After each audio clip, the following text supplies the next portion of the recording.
కూరగాయలు ఏమీ లేనప్పుడు అనే కంటే కూర ఏమీ చేయబుద్ధి కావట్లేదు అని అనుకున్నప్పుడు అదే కరెక్ట్ కదండి. సో అలా అనుకున్నప్పుడు ఈ రైస్ అయితే నేను ట్రై చేస్తానన్నమాట. Simple and tasty.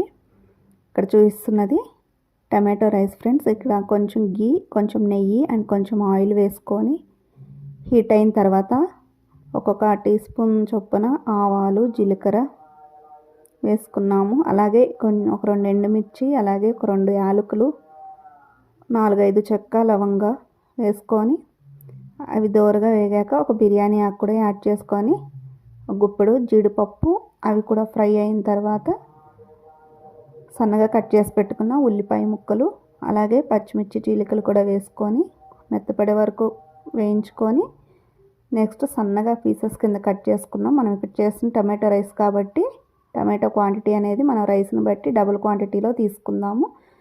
ఆ విధంగా వేసుకొని టమాటో పీసెస్ కూడా మగ్గిన తర్వాత సాల్ట్, కారం, ఉప్పు టేస్ట్కి సరిపడా యాడ్ చేసుకొని అవి మగ్గి మనకి ఆయిల్ ఈ విధంగా పైకి సపరేట్ అవ్వాలి ఫ్రెండ్స్. అలా అయిన తర్వాత ఫైనల్గా కొత్తిమీర తరుగు కూడా యాడ్ చేసుకొని ఇప్పుడు మనం ఉడికించి పెట్టుకున్న రైస్ని ఇప్పుడు ఇందులో యాడ్ చేసుకొని మొత్తం ఒకసారి మిక్స్ చేసుకుంటే మనకి simple and tasty tomato rice అయితే రెడీ అయిపోతుంది. పిల్లల లంచ్ బాక్స్లోకి కానీ